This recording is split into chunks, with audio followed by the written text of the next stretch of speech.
Hello, everyone, and welcome to English Pod. My name is Marco. My name is Catherine, and today we're talking about sports and outdoor activities. That's right. We are taking a look at a lot of different adventure sports. So they're not just regular sports like tennis or soccer. These are more dangerous sports. That's right. So adventure sports is the topic. This is intermediate level. Let's check out the dialogue, and we'll be back in a moment.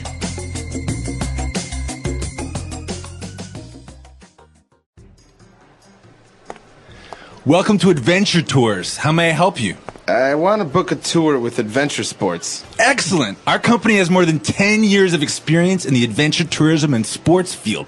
Let me show you some options. This is our most popular choice. Our river guides will take you on a whitewater rafting trip followed by a ride in a hot air balloon. I don't really think I'm ready to throw myself down a river full of jagged rocks in a rubber boat, or go up in the air in a wicker basket held up by an oversized balloon. What else do you have? Well, in that case, we can take you hang gliding with one of our experienced instructors. It's the closest you can get to flying. What? You mean strap myself to a flimsy kite?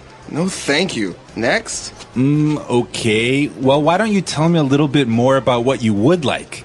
We have everything from mountain biking to rock climbing to street luge. I'm thinking something exciting, but safer. I have the perfect option. This package will take you on a hiking trip through the Himalayas for 3 days, and afterwards there's a dog sledding journey. That's more like it. All right, we're back. So obviously this tour agency or tour operator has a lot of different options, a lot of them exciting. So why don't we take a look at some of those on Language Takeaway. Language Takeaway. So the first one has to do with water. This is called whitewater rafting. That's right. So whitewater rafting. Now, rafting means that you go in a raft. That's right. It's a special kind of boat, not a wooden boat, not like a big boat you see in the ocean. Mm-hmm. This is a special boat for rivers, maybe. That's right. It's an inflatable rubber boat. So he also described it as a rubber boat. Okay, rubber is the material it's made out of. That's right. So you go in this boat in a river, and it's called white water because it has rapids. So the river is moving very quickly, and you can see that it's a little bit dangerous to go swimming in a river like this.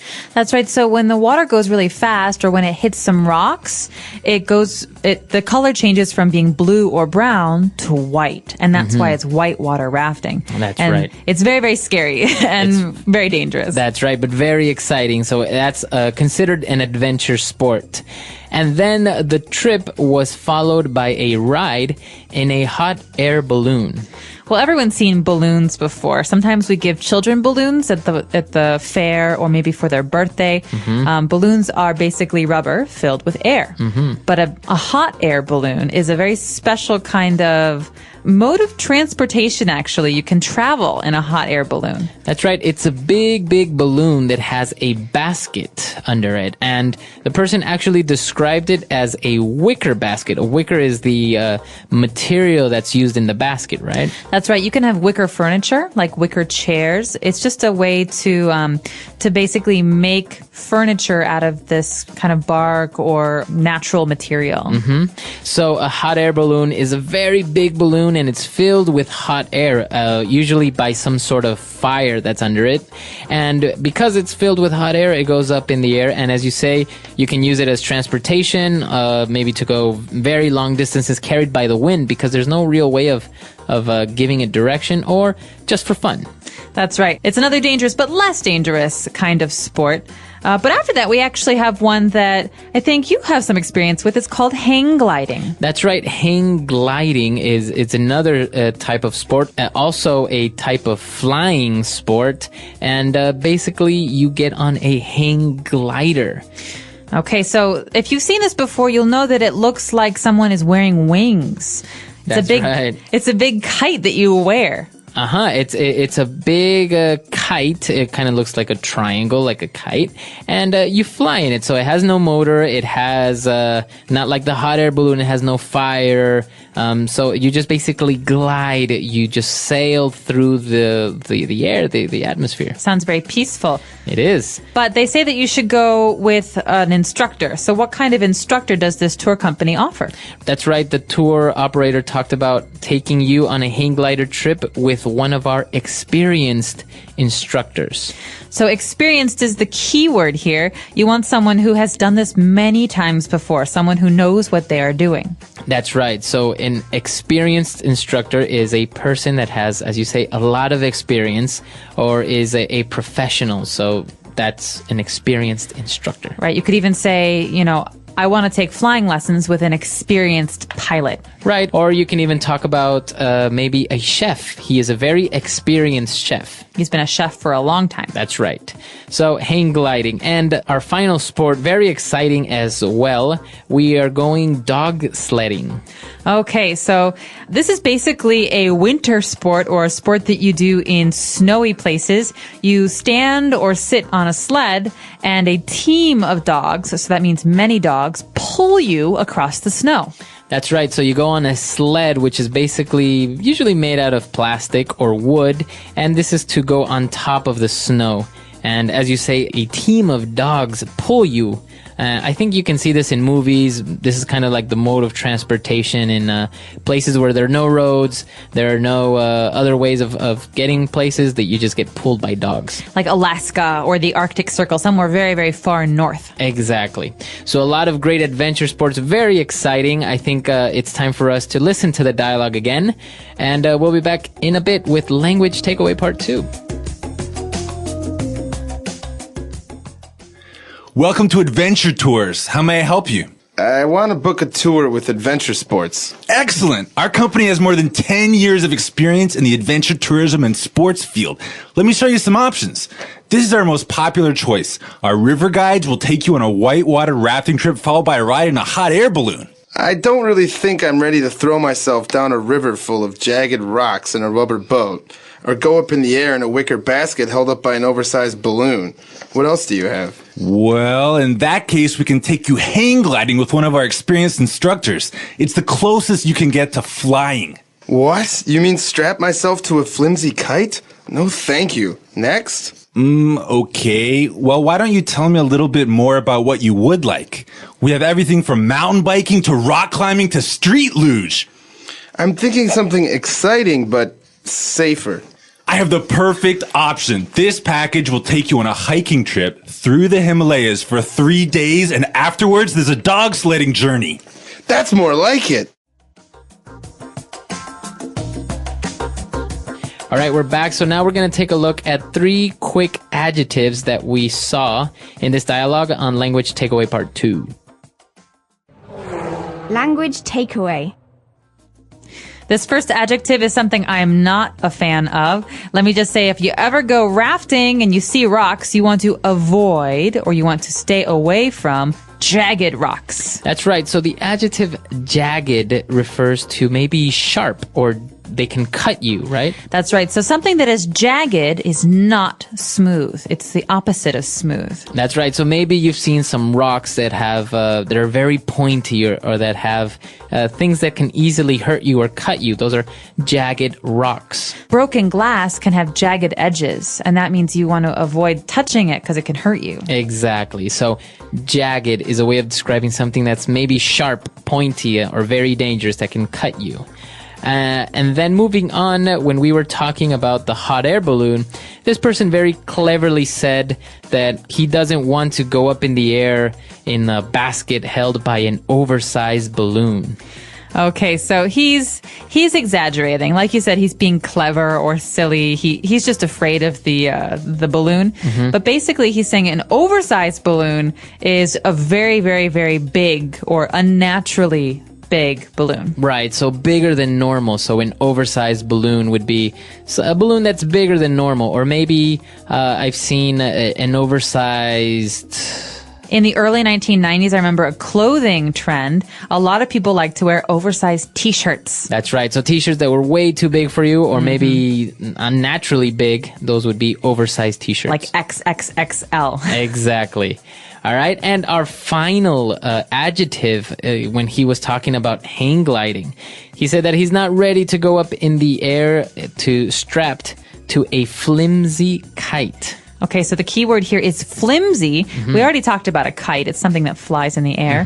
But something that's flimsy is not very stable or sturdy. That's right. So it doesn't seem like it's very solid. So if you have a kite. So a normal airplane is very sturdy, but a paper airplane is very flimsy. It's thin. It moves around a lot. You can't control it. Exactly. So it's not very solid. It's not very, as you said, sturdy. It doesn't really seem like it can stay up in the air for very long. And it definitely can't support someone's weight. That's right. So you can even have a flimsy chair. Maybe the chair is a little bit loose or it doesn't seem like it's very strong. It feels like it might break. That's right. So flimsy, that's the adjective there, flimsy. So that's all the adjectives we have for you today. Why don't we listen to the dialogue quickly one last time, and we'll be back to talk a little bit more.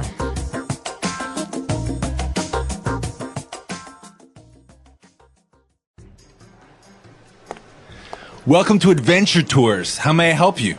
I want to book a tour with adventure sports. Excellent. Our company has more than 10 years of experience in the adventure tourism and sports field. Let me show you some options. This is our most popular choice. Our river guides will take you on a whitewater rafting trip followed by a ride in a hot air balloon. I don't really think I'm ready to throw myself down a river full of jagged rocks in a rubber boat, or go up in the air in a wicker basket held up by an oversized balloon. What else do you have? Well, in that case, we can take you hang gliding with one of our experienced instructors. It's the closest you can get to flying. What? You mean strap myself to a flimsy kite? No, thank you. Next? Okay. Well, why don't you tell me a little bit more about what you would like? We have everything from mountain biking to rock climbing to street luge. I'm thinking something exciting, but safer. I have the perfect option. This package will take you on a hiking trip through the Himalayas for 3 days, and afterwards there's a dog sledding journey. That's more like it.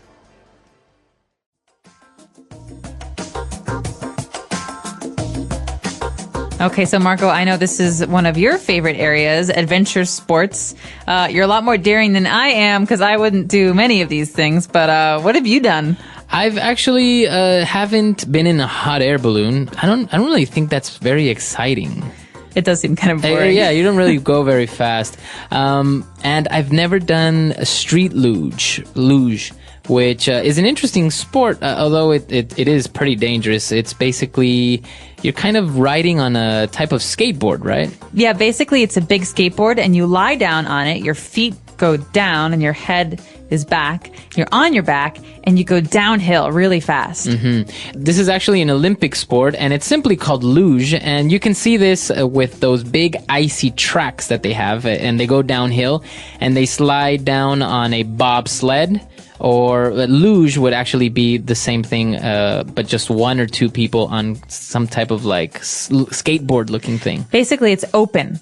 The bobsled is closed, so you see the people's heads, but the luge, you just see their whole body, and they're lying down on a piece of metal, and they go down very, very quickly. They go very fast. I think in bobsledding and luge, I think they can reach speeds up to like 100 kilometers per hour or more. That's right. And this year it was actually very sad at the Olympics. A luge athlete died in practice. That's right. So extreme sports or adventure sports, they are as the name says, full of adventure, very exciting, but also obviously very dangerous. I think hiking is not really an adventure sport or very dangerous unless you're hiking in dangerous territory with bears or something.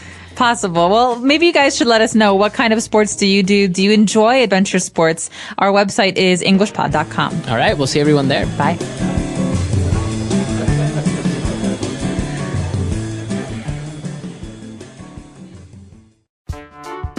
The English Pod Audio Review. Listen to the meaning, then say the vocabulary word. A huge balloon risen up by hot air. Hot air balloon. In an area of work, study. In the field. Having a sharp surface. Jagged. Larger than what is listed. Oversize. If something said earlier is true. In that case. Gliding in a hang glider. Hang gliding. The easiest way, the most likely thing. The closest thing you can get to. Ride a bicycle designed for riding in mountainous. Mountain biking. The sport of scaling rock masses on mountainsides. Rock climbing. The sport of descending a steep road. Street luge. The sport of rafting down fast-flowing rivers. Whitewater rafting. Let's try that faster. The sport of scaling rock masses on mountainsides. Rock climbing. If something said earlier is true. In that case. Gliding in a hang glider. Hang gliding. The sport of rafting down fast-flowing rivers. Whitewater rafting. Having a sharp surface. Jagged. Ride a bicycle designed for riding in mountainous. Mountain biking. The easiest way, the most likely thing. The closest thing you can get to. In an area of work, study. In the field. A huge balloon risen up by hot air. Hot air balloon. The sport of descending a steep road. Street luge. Larger than what is listed. Oversize. Now say the word and hear it in a sentence. In the field.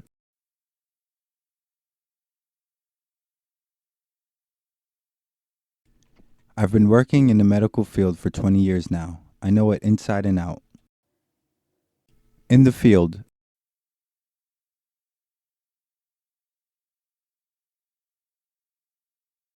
He's only worked in the field for less than a year, so I have no idea why they hired him as the new supervisor. In the field.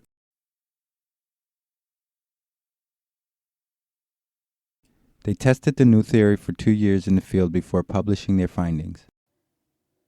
Whitewater rafting.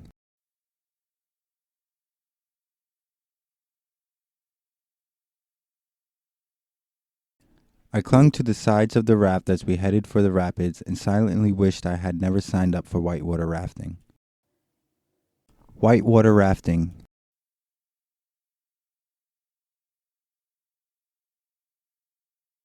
She has whitewater rafted many, many times before, so you should trust her to get through the journey safely. Whitewater rafting.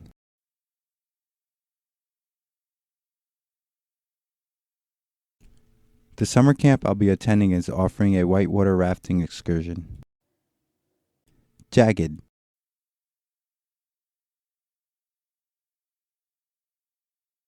I clung to the bridge as I looked down at the jagged rocks hundreds of feet beneath me. Jagged.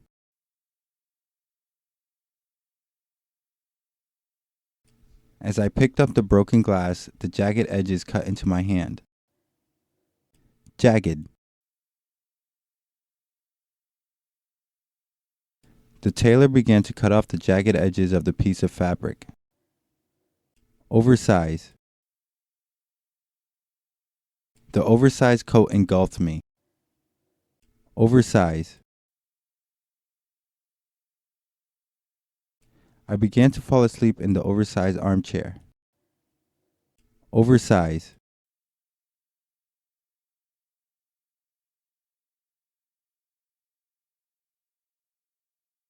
In the oil fields in Alberta, oversized trucks 3 stories tall transport oil sands from the field to the refinery. The closest thing you can get to.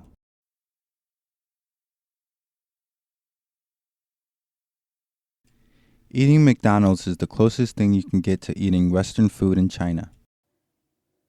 The closest thing you can get to.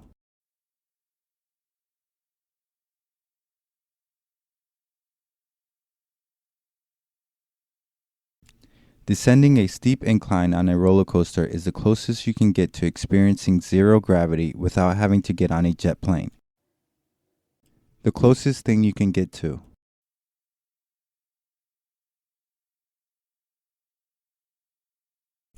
Driving this car is the closest I can get to riding in luxury for under 30 grand.